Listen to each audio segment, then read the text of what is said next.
Shalom Bracha, nous poursuivons aujourd'hui avec la deuxième Mishnah du quatrième Pérec. La Mishnah nous dit En notlim etzim minasuka. On ne pourra pas le jour de Yom Tov prendre du bois d'une souka.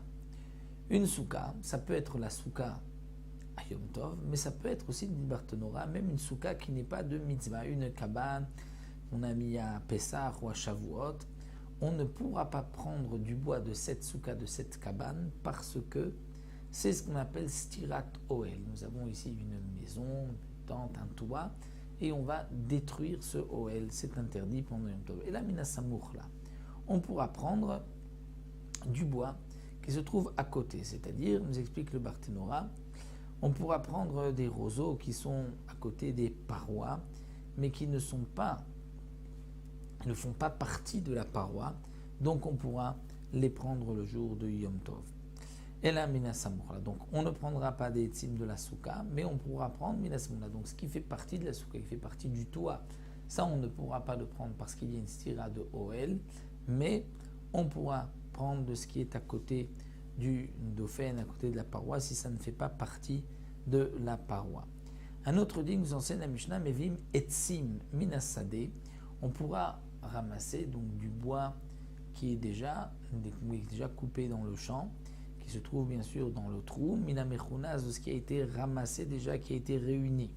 Ou mina karfaf, afilo mina mefuzar. Donc d'un champ, il faut que ce soit réuni. D'un karpef, karfaf, c'est même mina mefuzar, c'est-à-dire le karmav c'est un enclos, là même si c'est mefuzar, c'est éparpillé, ce n'est pas réuni, il n'y a pas donc d'interdiction. Pourquoi ? Parce que Yom Tov, même avant Yom Tov, il avait déjà pensé qu'il prendra tout le bois qui se trouve dans cet enclos. Ezeu karfef, qu'est-ce que c'est un karfef ? Kol shesamuch le'ir, dit Rabbi Yehuda, c'est un enclos proche de la ville. Rabbi Yossi Omer, kol shechnasim lo bepotachat, vafilu betor trum shabbat. Rabbi Yossi dit non, c'est un endroit où on rentre avec une clé, potachat, même si c'est dans le Troum Shabbat, c'est-à-dire même si ce n'est pas proche de la ville. Et donc le Barthénora nous explique que d'après Rabbi Yehuda, qui nous dit le karfef, c'est ce qui est proche de la ville, c'est à condition qu'il y ait donc d'abord une clé, que ce soit bien gardé et que ce soit proche de la ville. Et dans ce cas-là, le propriétaire a une idée, pense que tout le bois qui se trouve là-bas, il pourra l'utiliser si on a besoin Yom Tov. Rabbi Yossi, lui, n'est pas du même avis.